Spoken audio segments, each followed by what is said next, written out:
Bueno, esto pasó hace unas 6 semanas y todavía lo estoy procesando. Llevo un tiempo leyendo este sub, pero nunca pensé que tendría mi propia historia para compartir. Es un desperdicio, por razones obvias, algunos antecedentes. Me divorcié hace 3 años después de 16 años de matrimonio. 2 hijos, Jake, de 17 años, y Isen, de 15. La separación ocurrió probablemente en el peor momento posible. Mi empresa estaba sufriendo despidos masivos. Trabajaba un montón de horas intentando conservar mi trabajo mientras mi ex, la madre de Laia, se moría de cáncer. Todo se vino abajo. Admito que no estuve lo suficientemente presente emocionalmente durante los últimos meses de su madre. Literalmente dormía 4 horas cada noche, intentando mantenernos a flote económicamente y, al mismo tiempo, llevando a su madre a sus tratamientos cuando podía. Pero, según Laia, la abandoné emocionalmente. En fin. Solicitó el divorcio 6 meses después del fallecimiento de su madre. Teníamos la custodia al 50% en el papel, pero con el tiempo los niños dejaron de venir a mis fines de semana. Siempre tenía alguna excusa, un proyecto del colegio, el cumpleaños de un amigo, algo de deportes. Cuando venían, se quedaban pegados a sus teléfonos. Pensé que estaban procesando el divorcio a su manera y necesitaban espacio. Pasé al Día del Padre. No había visto a los chicos en casi 2 meses cuando Laia me envió un mensaje diciendo que querían invitarme a cenar. Dijeron que habían reservado una sala privada en un restaurante italiano y que querían reconectar como familia. La verdad es que estaba emocionada. Pensé que tal vez estábamos dando un giro. Llegué y enseguida sentí algo raro. No solo Laia y los chicos, sino también sus padres, su hermana y su cuñado, y 2 parejas que eran amigos nuestros, en realidad, solo amigos de Laia que me toleraban. Unas 12 personas en total. Todos se comportaban raro, intercambiando miradas. Después de pedir las bebidas, Jack se levantó y dijo que él y Isen habían estado trabajando en un proyecto del colegio sobre dinámicas familiares que querían compartir. El camarero les ayudó a conectar un portátil a un proyector. Creo que serán fotos familiares o algo así. Entonces aparece el título, El hombre que arruinó nuestras vidas, un documental de Jack y Isen. Me quedé ahí sentado, sin poder procesar lo que veía. Antes de que pudiera decir nada, empezó el video. Empezaba con Laia hablando directamente a la cámara sobre cómo se casó con un hombre que le prometió el mundo, pero solo le decepcionó. Luego pasaba a entrevistas con mis hijos, que hablaban de cómo nunca estuve ahí para ellos. Mostraron fotos de eventos escolares, partidos, cumpleaños en los que no estuve presente, con música triste. No mencionaron que la mitad de esos eventos ocurrieron durante mi horario laboral, cuando literalmente les estaba dando un techo. Había un segmento llamado Promesas Vacías, que enumeraba cosas que supuestamente prometí, pero nunca cumplí. La mitad de esa, VIP, nunca la prometí, como llevarlos a Europa o comprarles coches. Nunca estuvimos en condiciones para ese tipo de cosas y siempre fui honesto con nuestras finanzas. Lo peor fue este montaje donde se grabaron llamándome para pedirme ayuda con varias cosas y luego me mostraron sin contestar ni devolverles la llamada hasta horas después. Sin contexto alguno, sin que yo estuviera en reuniones con clientes ni con plazos de entrega de proyectos que les financiaban el estilo de vida, todo lo narraba Laia con una voz tranquila, hablando de mí como si fuera un caso práctico de paternidad fallida. Me llamó emocionalmente atrofiado, patológicamente egoísta, y en un momento dado llegó a decir que carecía de la capacidad humana básica para la empatía. Los chicos añadieron sus propios comentarios sobre cómo les arruiné la infancia y los abandoné cuando las cosas se pusieron difíciles. El segmento final se titulaba Avanzando, donde mis 2 hijos hablaban de cómo estaban rompiendo el ciclo de decepción al repudiarme oficialmente como padre. Dijeron que iban a solicitar al tribunal que les cambiara el apellido. Cuando terminó, la gente empezó a aplaudir, aplaudían de verdad esta humillación pública. Todos asentían o me miraban con una lástima repugnante. No podía hablar. Mi suegro levantó su copa y comentó algo sobre la valentía de Jack y Isen para decir la verdad, y sobre cómo Laia los crió bien a pesar de las circunstancias. Todos chocaron sus copas mientras yo estaba allí sentada. Me temblaban tanto las manos que se me cayó el agua. La hermana de Laia se rió. Finalmente me levanté, miré a mis hijos y no vi ningún remordimiento. Solo una fría satisfacción, dije algo como, gracias a todos por venir. Agradezco que compartan su perspectiva. Y salí, ni siquiera sé de dónde salieron esas palabras, porque por dentro estaba gritando, de alguna manera, conduje a casa sin chocar. Apagué el teléfono y me quedé sentada en mi apartamento a oscuras. Al día siguiente llamé al trabajo diciendo que estaba enferma, por primera vez en casi 2 años, durante 3 días, no encendí el teléfono. No revisé el correo. Simplemente existí en este estado extraño, tratando de procesar lo sucedido. Al cuarto día, por fin encendí mi teléfono y me bombardearon con notificaciones, más de 50 mensajes, de Laya, los chicos e incluso algunos de los invitados a la cena. Los mensajes de Laya empezaron con enfado, quemadura, ignorando a tus hijos después de que expresaron sus sentimientos. Pero rápidamente entraron en pánico. Tenemos que hablar cuanto antes sobre la matrícula de los chicos. Los chicos enviaron mensajes casi idénticos, diciendo que solo querían que entendiera su punto de vista, pero que ahora realmente necesitaban hablar sobre los asuntos financieros para el próximo curso escolar. Ahí fue cuando entendí, no se trataba solo de humillarme. Se trataba de dinero. La matrícula del colegio privado de ambos chicos vencía la semana siguiente. La había estado pagando voluntariamente, además de la manutención, aunque no estaba estipulada en nuestro acuerdo de divorcio. Empecé a revisar mis cuentas y descubrí algo que me puso los pelos de punta.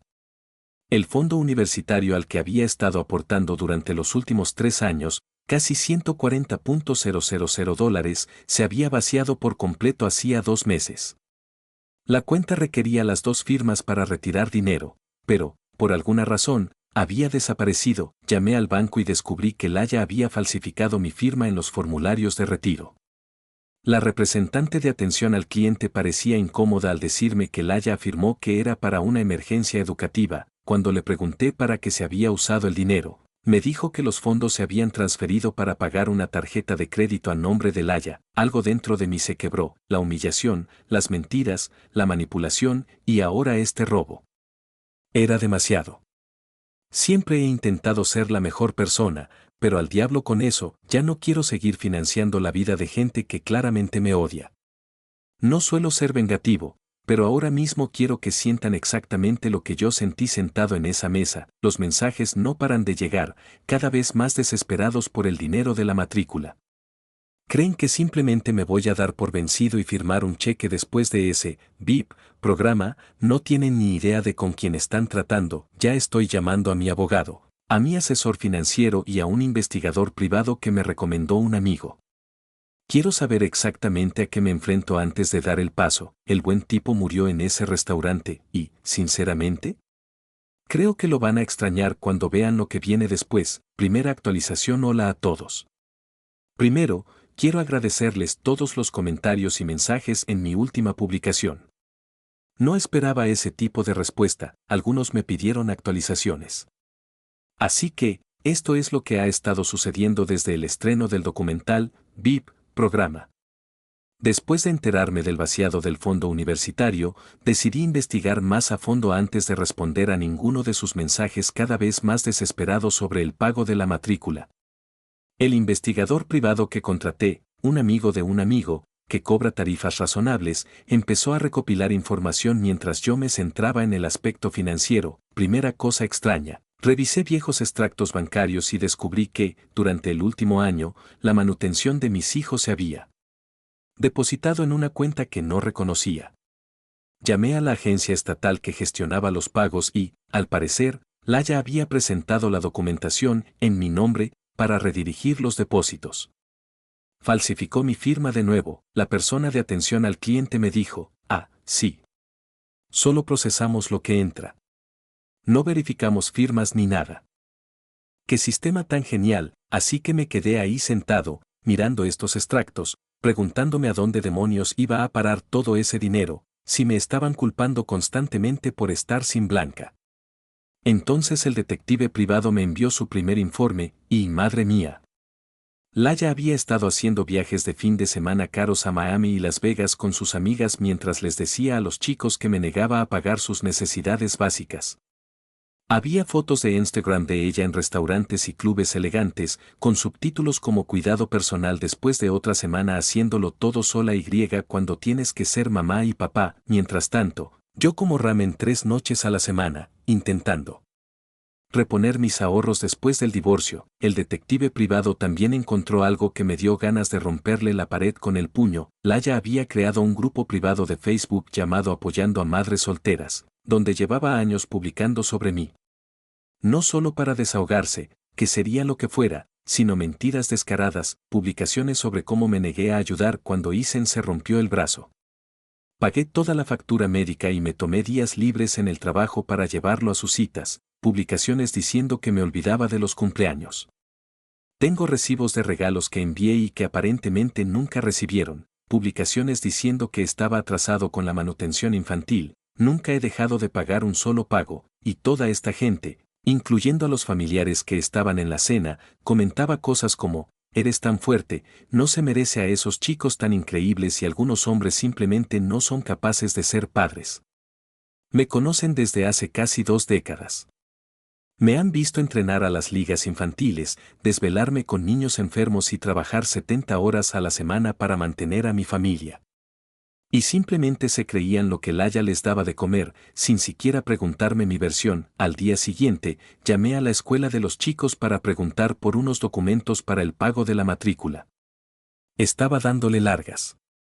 La oficina de ayuda financiera me puso con su orientadora, quien al parecer me conocía como el padre negligente, dudó cuando me identifiqué, y luego admitió que Laya les había dicho a la escuela que yo era emocionalmente abusivo y poco fiable. Por eso siempre la llamaban primero para todo, aunque aparezco como contacto igualitario en todos los documentos. Pregunté si podía ver la documentación de las reuniones de padres y maestros que supuestamente me perdí.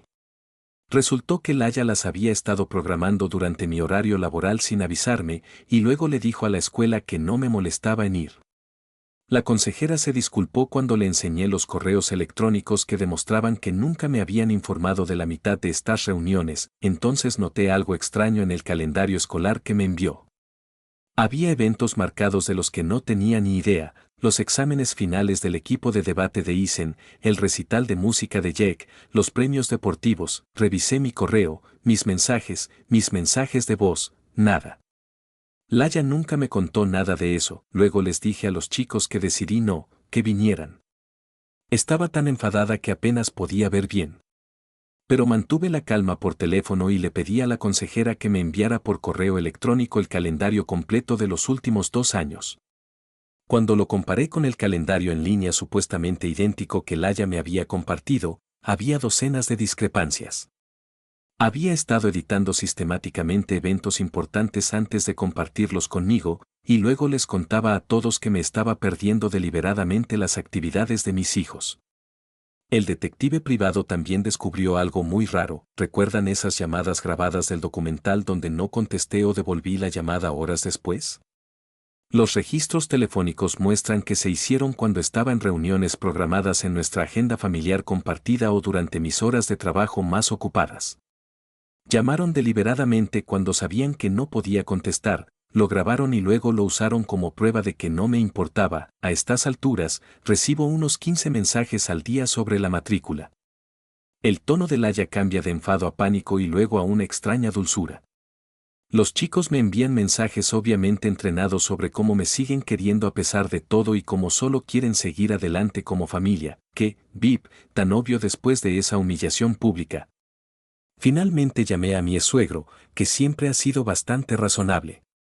Pensé en ver que sabía, grave error, enseguida empezó a hablar de lo decepcionado que estaba conmigo por abandonar a la familia y negarme a mantener a los chicos, y de cómo destrocé a Laya al no estar presente durante la enfermedad de su madre. Me quedé sin palabras, le pregunté si sabía de los $140,000 que Laya robó del fondo universitario. Hubo una larga pausa, y dijo algo así como, ese dinero era necesario para los gastos familiares que no estabas cubriendo. Me reí y le pregunté si los 3 viajes de Laya a Miami este año eran gastos familiares.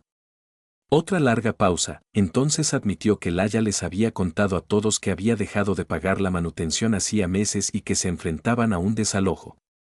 Al parecer, el documental fue idea suya para avergonzarme y hacerme responsable. Cuando le envié capturas de pantalla de todos mis pagos, se quedó callado. Luego intentó dar marcha atrás, diciendo, debe haber algún malentendido. Laya no mentiría sobre algo tan importante, le colgué. Esa noche, recibí un correo de Jack. No un mensaje, sino un correo. ¿Quién hace eso? Preguntándome si podía pagar un prestigioso programa de verano al que había entrado. Costo, 7,500 pesos. Fecha límite, la semana que viene. No, disculpa por humillarte públicamente. No, oye, papá, ¿podemos hablar? Solo pedía dinero como si nada, no respondí, en cambio, llevé todo lo que había reunido a la oficina de mi abogado. Resulta que el problema financiero de Laya va mucho más allá de lo que inicialmente descubrí. Ha estado usando mi información como avalista en préstamos y tarjetas de crédito. Ha estado reclamando gastos de los niños que supuestamente me niego a pagar, cuando la realidad es que ni siquiera me habló de ellos, y le ha estado diciendo a todo el que quiera escucharla que soy un padre irresponsable, mientras que he estado pagando más de lo que ordenó el tribunal todo este tiempo. Mi abogado me presentó algunas opciones. Podía solicitar una modificación de la custodia por alienación parental. Podía demandar por el dinero robado. Podía denunciar el fraude a la policía, pero, sinceramente, nada de eso me parecía suficiente. Esta gente orquestó una campaña de humillación pública en mi contra, puso a mis hijos en mi contra, me robó el dinero y dañó mi reputación con prácticamente todos mis conocidos. No solo quiero recursos legales. Quiero que sientan lo que sentí yo sentado en esa mesa, viendo ese documental. Quiero que entiendan exactamente lo que han hecho. Así que pasé el fin de semana elaborando un plan completamente legal, pero absolutamente devastador, que les golpeará donde más les duele, sus finanzas, su reputación y su cómodo estilo de vida basado en mentiras sobre mí. Creen que simplemente me rendiré y les daré otro cheque, no tienen ni idea de lo que se avecina, ¿y lo mejor? Voy a quedarme sentada viendo cómo se desarrolla todo como si fuera mi propio documental. Actualización 2. Hola a todos, de vuelta con otra actualización sobre el estreno del documental. Las cosas han ido bastante rápido desde mi última publicación, así que, después de reunir todas esas pruebas sobre las mentiras y el fraude financiero de Laya, finalmente decidí dejar de ignorar sus mensajes. Pero en lugar de responder a los constantes mensajes sobre el dinero de la matrícula, les envié una invitación a mis hijos y a Laya para una reunión de planificación financiera en una cafetería cerca de mi apartamento. Sin explicación. Solo fecha, hora y lugar, todos se presentaron, lo que, sinceramente, me sorprendió. Laya parecía súper nerviosa, mientras que los chicos tenían una extraña y fingida confianza. Antes de que nadie pudiera decir nada, puse 3 carpetas sobre la mesa, una etiquetada con el nombre de cada uno.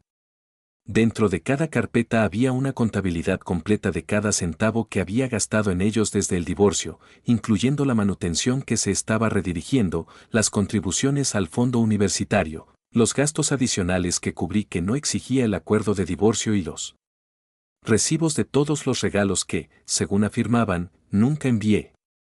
También incluí capturas de pantalla de las publicaciones de Laya en redes sociales sobre sus viajes y compras con dinero que supuestamente era para los niños. La expresión de sus caras al hojear esas páginas, Jack no dejaba de mirar a su madre como si la viera por primera vez. Ise ni siquiera me miraba a los ojos. Laya intentó arrebatarme las carpetas, pero las agarré con firmeza. Les dije, con mucha calma, que, de inmediato, pagaría exactamente lo que el tribunal ordenó para la manutención infantil, ni $1 más. El dinero iría a una nueva cuenta que había creado y que me enviaría alertas de cada transacción. Cualquier gasto de los niños tendría que estar documentado con recibos. Jack empezó a hablarme de su programa de verano y de cómo lo estaba castigando por expresar sus sentimientos en el documental. Simplemente lo miré y le pregunté si de verdad creía que no los había estado apoyando económicamente todo este tiempo. Se puso nervioso y dijo, claro que sé que pagaste la manutención, pero luego añadió que yo seguía, emocionalmente indisponible. Así que saqué mi teléfono y les mostré las pruebas de que me habían llamado deliberadamente cuando sabían que no podía responder. Capturas de pantalla literales de sus llamadas durante las reuniones programadas que teníamos en nuestro calendario compartido. Les enseñé los dos calendarios escolares, el real y el editado que Laya me había compartido, que omitía sus eventos. Isen empezó a llorar, no sollozando, sino con esas lágrimas de rabia que te salen cuando te pillan mintiendo. Intentó decir que no sabía nada de esto, que su madre le había dicho que simplemente no quería ir a sus concursos de debate. Laya intentó controlar la narrativa, diciendo que yo estaba manipulando a los chicos y que, independientemente de la situación económica, había abandonado emocionalmente a la familia durante la enfermedad de su madre. Me había preparado para esto. Saqué copias impresas de mensajes de texto de aquella época, donde aparecía que estaba pendiente de ella constantemente, ofreciéndole apoyo y preguntándole qué podía hacer por ella. Mensajes donde literalmente le rogaba que me avisara si había citas a las que pudiera llevar a su madre durante mis pausas de almuerzo. Mensajes donde le ofrecía usar mis pocos días de vacaciones para los tratamientos de su madre, solo para que me dijera, no te molestes. De todas formas, estarás mirando el teléfono todo el tiempo. Laya intentó agarrar mi teléfono. Lo aparté, y de hecho tiró su café al intentar cogerlo. Empezó a armar un escándalo en medio de la cafetería, gritando sobre cómo intentaba poner a sus hijos en su contra, como siempre hacía. La camarera se acercó y me preguntó si todo iba bien. Solo le dije que estábamos teniendo una discusión familiar que se acaloró un poco y que tal vez deberíamos continuarla en otro lugar. Al irnos, les dije a los chicos que estaba dispuesta a seguir apoyando su educación, pero que ahora sería bajo mis condiciones. Pagaría su matrícula directamente a la universidad, no a través de Laya. Y consideraría financiar programas especiales como el de verano de Jack, pero solo si estaban dispuestos a reconstruir nuestra relación basándonos en la verdad, no en las mentiras que les habían contado. Laya intentó apartar a los chicos, diciéndoles que no tenían por qué escuchar eso, pero Jack se mantuvo firme y dijo que quería escuchar lo que yo tenía que decir. Ese fue el primer momento genuino que tuve con él en años. No lo desperdicié, le dije que nunca había dejado de amarlos, que nunca había dejado de intentar formar parte de sus vidas. Les mostré pruebas de que había estado pagando cosas con las que Laya afirmaba que me negué a ayudar. Les enseñé las firmas falsas en el retiro de fondos para la universidad. Incluso les enseñé el correo electrónico que envié a su universidad solicitando copias de todos los eventos y reuniones de padres, porque estaba harta de perderme cosas que nunca me contaban. Los chicos parecían realmente sorprendidos. Laya estaba furiosa. Agarró a Isen del brazo y prácticamente lo sacó a rastras de la cafetería. Jack dudó, pero luego lo siguió, no sin antes decir que me llamaría más tarde. No llamó. En cambio, recibí un mensaje de Laya amenazándome con volver a los tribunales por acoso si seguía envenenando a los chicos en su contra. Fue entonces cuando pasé a la segunda fase de mi plan. ¿Recuerdan ese grupo privado de Facebook donde Laya me había estado criticando duramente durante años? Resulta que una de las integrantes era la esposa de mi primo, de quien Laya no sabía que era pariente. Mi primo me envió capturas de pantalla completas de todo lo que Laya había publicado allí durante los últimos 3 años. Lo recopilé todo en un documento y se lo envié a los padres de Laya, a su hermana y a las 2 parejas que estaban en esa cena. Todos ellos habían invertido dinero en el negocio secundario de Laya, que vendía productos de fitness carísimos junto con las publicaciones de Laya. Incluye extractos bancarios que mostraban exactamente a dónde había ido a parar el dinero de su inversión. Pista, no me interesa el inventario ni el marketing. También incluí documentación de cómo se había vaciado el fondo universitario para pagar la deuda de la tarjeta de crédito de Laya. Luego contacté directamente con la escuela de los chicos y les expliqué la situación. Les mostré pruebas de que Laya me había estado impidiendo sistemáticamente participar en eventos escolares ocultándome información. La administración fue sorprendentemente comprensiva. Resulta que llevaban tiempo sospechando porque las historias de Laya sobre mí cambiaban constantemente. Accedieron a empezar a enviarme copias directamente en todas las comunicaciones relacionadas con los chicos. También hablé con el programa de verano al que Jack quería asistir. Resulta que Laya ya les había dicho que yo pagaría, e incluso les había dado la información de mi tarjeta de crédito. ¿Qué demonios? Para el depósito, expliqué la situación, cancelé la tarjeta y dije que me pondría en contacto directamente con Jack para hablar sobre su participación. Entonces hice algo que podría parecer insignificante, pero que me resultó muy satisfactorio. Creé un documento compartido con marcas de tiempo y pruebas de cada mentira que Laya había contado sobre mí, cada evento que me había ocultado, cada dólar que había malversado.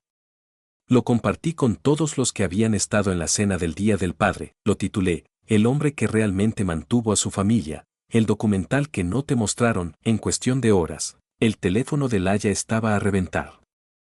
Sus padres me llamaron, completamente impactados por lo que su hija había estado haciendo.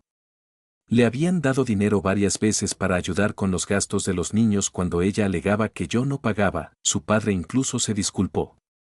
Dijo que debería haberme preguntado por mi versión antes de sacar conclusiones precipitadas. La verdadera crisis llegó cuando los socios de Laya descubrieron que había estado usando su inversión para financiar su estilo de vida. Se presentaron en su casa exigiendo respuestas. Lo sé porque Jack me envió un mensaje diciendo que había gente enfadada en la puerta y que su madre estaba furiosa. Le dije a Jack que se fuera a su habitación y no se metiera. Los problemas de adultos no eran suyos. Por una vez, me escuchó. Más tarde esa noche, Laya me llamó, gritándome cómo le había arruinado la vida, destruido su negocio y puesto a todos en su contra. Simplemente la dejé despotricar. Y cuando finalmente se le pasó la voz, le dije una cosa: ahora sabes cómo se siente. Colgué y bloqueé su número. Que se comunicara a través de la aplicación para padres que recomendó el tribunal, donde todo queda documentado. Al día siguiente, recibí mensajes por separado de ambos chicos preguntándome si podían venir. No mencionaron dinero, ni matrícula, ni programas de verano. Solo querían hablar. Dije que sí, pero establecí reglas claras: nada de grabar, nada de traer amigos. Solo ellos y yo teniendo una conversación sincera. Aparecieron con cara de no haber dormido. Tuvimos la conversación más sincera que hemos tenido en años. Admitieron que Laya les había estado contando historias sobre mí desde que tenían memoria. El documental fue idea suya. Dijo que finalmente me haría asumir la responsabilidad. De hecho, creían que me negaba a ayudar económicamente mientras vivía con un estilo de vida lujoso. En realidad, estoy en un apartamento de una habitación, conduciendo un coche de 10 años. No grité. No los hice sentir culpables. Simplemente les mostré la verdad y les dije que seguía siendo su padre, que seguía amándolos, pero que ya no me dejaría manipular ni usar como cajero automático. Antes de irse, Jack volvió a preguntar por el programa de verano. Pero esta vez, en lugar de pedir dinero, me preguntó si podía revisar los detalles del programa con él y ver si valía la pena la inversión juntos. Progreso, sé que esto no ha terminado. Laya no va a aceptar simplemente perder su flujo financiero y el control de la narrativa, pero por primera vez en años, siento que no solo estoy reaccionando a sus acciones. Por fin estoy tomando el control de mi propia vida, de vuelta. Y, sinceramente, se siente, bien. Actualización final. Hola a todos, última actualización sobre la situación del documental. Ha pasado casi un mes desde mi última publicación, y han pasado muchas cosas. Después de exponer las mentiras de Laya a todo el mundo y tener esa primera conversación honesta con los chicos, todo se calmó durante una semana. Demasiado. Estaba esperando que cayera el golpe, y vaya si cayera. Primero llegó la carta del abogado de Laya, alegando que estaba cometiendo alienación parental y abuso financiero al cortarles los fondos necesarios a los chicos. La ironía era descabellada, considerando lo que ella había estado haciendo durante años. Mi abogado se rió cuando se la envié. Entonces llamaron de la universidad. Al parecer, Laya no había pagado el saldo restante de la matrícula del semestre pasado, a pesar de que le había dado el dinero meses atrás. Amenazaban con retener los expedientes académicos de los chicos que Jack necesitaba para sus solicitudes de ingreso a la universidad. Se los pagué directamente a la universidad y me aseguré de que supieran que solo aceptarían pagos míos de ahora en adelante. Ese fin de semana, los chicos volvieron a visitarnos. Siguió siendo incómodo, pero mejor que antes. Isen me preguntó si tenía fotos antiguas de cuando eran pequeños. Saqué unos álbumes que había guardado en una caja desde el divorcio. Pasamos unas 2 horas revisándolos, y pude ver cómo cambiaban sus caras al ver fotos mías en eventos que Laya les había dicho que faltaba. Jack se quedó en silencio mirando una foto mía en la que lo sostenía en el hospital cuando nació. Dijo que Laya le había dicho que había salido con amigos cuando nació y que no había aparecido hasta el día siguiente. La foto tenía una fecha y hora de 10 minutos después de su nacimiento. Se quedó mirándolo un buen rato. Esa noche, recibí un mensaje de mi suegro preguntándome si podíamos vernos. Pensé que sería otro viaje de culpa, pero decidí escucharlo. Nos vimos en un restaurante cerca de su casa. Parecía haber envejecido 10 años en el último mes. Admitió que Laya también les había mentido. Les había dicho que me negué a ayudar con las facturas médicas de su madre durante su tratamiento contra el cáncer. En realidad, había pagado casi $15,000 de esas facturas con mis ahorros. Sacó su chequera allí mismo en el restaurante e intentó devolverme el dinero. Me negué.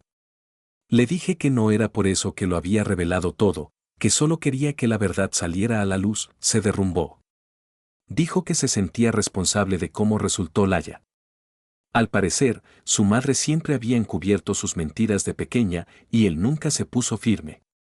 Se disculpó por creerla sin preguntarme nunca por mi versión. Fue extrañamente catártico escucharlo, pero no cambió lo que pasó. Al día siguiente, recibí una llamada del consejero escolar. Laya había intentado retirar a los niños y matricularlos en una escuela pública sin avisarme. Como tenemos la custodia legal compartida, no podía hacerlo sin mi firma. Cuando se negaron, aparentemente tuvo una crisis nerviosa en la oficina. Más tarde ese mismo día, Jake me llamó, asustado. Laya les había dicho que los iban a echar de su casa porque les congelé todas las cuentas y que tendrían que mudarse con sus padres. Una completa tontería, ya que nunca había tocado sus cuentas personales. Resulta que sus socios la estaban demandando por fraude y habían conseguido un embargo sobre la casa que había comprado con el dinero de su inversión. Le dije a Jack que podían quedarse conmigo si era necesario. Mi apartamento solo tiene una habitación, pero le dije que dormiría en el sofá. Pareció aliviado, pero dijo que Isen seguía indeciso. Entonces llegó la verdadera bomba. Laya llegó a mi trabajo sin avisar. Había perdido peso y parecía que no había dormido en días. Mis compañeros la miraban fijamente mientras exigía hablar conmigo. La llevé afuera para evitar una escena. Ella se derrumbó por completo, alternando entre suplicarme y amenazarme. Dijo que estaba a punto de perderlo todo, la casa, su negocio, su reputación. De hecho, tuvo el descaro de pedirme que les dijera a todos que había malinterpretado la situación financiera y que me retractara de lo que les había dicho a sus padres y socios. Simplemente la miré y le pregunté si en serio me pedía que mintiera por ella después de lo que me hizo. Puso una cara extraña y dijo que todo lo que hizo estaba justificado porque la abandoné emocionalmente durante la enfermedad de su madre. Ahí fue cuando lo entendí. En realidad, nunca se trató de los chicos ni del dinero. Era su castigo por no satisfacer sus necesidades emocionales durante un momento difícil, cuando ambas estábamos al borde del colapso. No podía perdonarme por trabajar en lugar de estar a su lado las 24 horas del día. Así que decidió destruirme como venganza. Le dije que lamentaba no haber podido ser todo lo que necesitaba durante ese momento horrible, pero eso no justificaba años de mentiras y manipulación. Dije que seguiría apoyando a nuestros hijos, pero que nuestra relación solo se centraría en la crianza compartida de ahora en adelante. Luego volví a entrar. Ese fin de semana, los dos chicos aparecieron en mi apartamento con bolsas de lona. Los padres de Laya la habían llevado a vivir con ellos después de que sufriera una crisis nerviosa. La casa estaba en proceso de ejecución hipotecaria y no querían estar allí solos. Era un espacio reducido en mi piso de una habitación, pero lo arreglamos. Les di la habitación y dormimos en un colchón inflable en la sala. Pedimos pizza y simplemente hablamos. Hablamos de verdad, por primera vez en años. Tenían muchísimas preguntas, sobre el divorcio, sobre la enfermedad de su abuela, sobre por qué trabajé tanto durante esa época. Intenté ser sincera sin criticar a su madre. Les conté sobre los despidos en mi empresa, sobre el miedo que me daba perder el seguro médico mientras su abuela estaba enferma, sobre trabajar más de 70 horas a la semana mientras intentaba ayudar con las visitas al hospital. Isen me preguntó por qué nunca me defendí de todas las mentiras. Sinceramente, no tenía una buena respuesta. Supongo que pensé que si seguía apareciendo y haciendo lo correcto, con el tiempo la verdad saldría a la luz. Fui ingenua. A la mañana siguiente, el padre de Laya llamó para decir que la ingresarían en un centro de tratamiento para la depresión y la ansiedad. Preguntó si los niños podían quedarse conmigo un tiempo. Dije, por supuesto. Esa tarde, fuimos a comprar algunas cosas básicas que necesitarían mientras estuvieran conmigo. Jaque preguntó si podíamos ver zapatos nuevos, y me di cuenta de que llevaba unas zapatillas completamente desgastadas. Dijo que Laya les había dicho que me negaba a pagar ropa y zapatos nuevos porque estaba ahorrando para mi nueva familia. He estado soltera desde el divorcio y definitivamente no tengo una nueva familia. Compramos los zapatos. Mientras estábamos fuera, recibí un mensaje de una socia de Laya. Había encontrado pruebas de que Laya había estado usando mi información personal para pedir préstamos. Me envió copias de las solicitudes con mi firma falsificada, le envié todo a mi abogado y presenté una denuncia policial por robo de identidad, no porque quisiera que Laya se metiera en problemas legales, sino porque necesitaba protegerme económicamente. El momento decisivo llegó 2 semanas después. Laya salió del centro de tratamiento y quería ver a los chicos. Acordamos vernos en un restaurante, un lugar neutral, se veía mejor, más serena. Los chicos estaban nerviosos, pero accedieron a escucharla. Empezó con un discurso claramente ensayado, diciendo cuánto lamentaba cualquier malentendido y que quería seguir adelante como familia. Los chicos se quedaron sentados, sin decir gran cosa, luego lo dejó. Esperaba que yo arreglara las cosas con sus socios y sus padres para poder recuperar la casa y darles un hogar estable a los chicos. Antes de que pudiera decir nada, Jack intervino. Le preguntó sin rodeos sobre el fondo universitario. Le preguntó por qué lo había vaciado para pagar tarjetas de crédito. Le preguntó por qué había mentido sobre que yo no pagaba cosas. Le preguntó por qué había editado el calendario para ocultarme sus eventos. Laya intentó desviar la conversación, diciendo que podríamos hablar de todo eso más tarde, pero que ahora se trataba de lo que era mejor para ellos. Isen, que había estado callado todo este tiempo, de repente le preguntó por qué les había obligado a crear ese documental. Dijo que se sentía mal incluso mientras lo estaban haciendo, pero ella insistió en que era la única manera de hacerme afrontar la realidad. Laya cambió por completo, empezó a llorar, diciendo que se estaban volviendo en su contra como todos los demás. Dijo que después de todo lo que había sacrificado por ellos, la estaban traicionando. El acto de víctima era digno de ver. Finalmente intervine y le dije que esto no era productivo. Le dije a Laya que teníamos que centrarnos en lo que era mejor para los chicos en ese momento, que era la estabilidad. Le ofrecí seguir alojándolos mientras ella se recuperaba con visitas regulares. No le gustó nada. Fue entonces cuando intentó su última jugada. Les dijo a los niños que si volvían a casa con ella, se aseguraría de que pudieran ir al programa de verano de Jack y hacer ese viaje a Europa que siempre habían deseado, típico de Laya. Haciendo promesas que no podía cumplir, Jack simplemente la miró y dijo que ya se había inscrito en otro programa de verano, uno que ofrecía becas y que lo habían aceptado. Lo había hecho él mismo sin decírnoslo a ninguno de los dos. Los niños tomaron la iniciativa, salimos de esa comida con un acuerdo provisional. Los niños se quedarían conmigo por ahora. Buscaríamos un lugar más grande cerca de su escuela, y Laya tendría visitas regulares una vez que tuviera una vivienda estable. Mi abogado está preparando la documentación para modificar el acuerdo de custodia. La semana pasada nos mudamos a un apartamento de 3 habitaciones. No es lujoso, pero cada uno tiene su propio espacio. He establecido pagos directos a la escuela para la matrícula. Sigo pagando la manutención infantil ordenada por el tribunal aunque los niños estén conmigo, porque no soy hipócrita. Los padres de Laya la ayudaron a conseguir un pequeño apartamento. Sorprendentemente, han apoyado el nuevo acuerdo, probablemente porque por fin han visto quién es realmente su hija. A veces pasan a ver a los niños, y no es tan incómodo como esperaba. En cuanto a ese documental, los chicos borraron todas las copias. Jaque está tomando una clase de cine de verdad y quiere hacer uno nuevo sobre la reconstrucción de la relación con un padre tras años de separación. No sé cómo me siento al volver a ser su protagonista, pero al menos esta vez sabré qué contiene antes del estreno. No voy a fingir que todo es perfecto. Los chicos todavía tienen momentos en los que vuelven a caer en viejos patrones, cuestionando mi compromiso o dudar de mi palabra. Años de programación no desaparecen de la noche a la mañana. Pero ahora estamos hablando. Hablamos en serio, y Laya, ella sigue siendo Laya. Sigue intentando manipular las situaciones. Sigue contando versiones diferentes de los hechos a diferentes personas. Pero ahora tiene mucho menos poder. Su negocio se ha ido. Su círculo social se ha reducido. Y lo más importante, los chicos están empezando a descubrir sus tácticas. La mejor venganza no fue la exposición ni las consecuencias financieras, ni siquiera pasar más tiempo con mis hijos.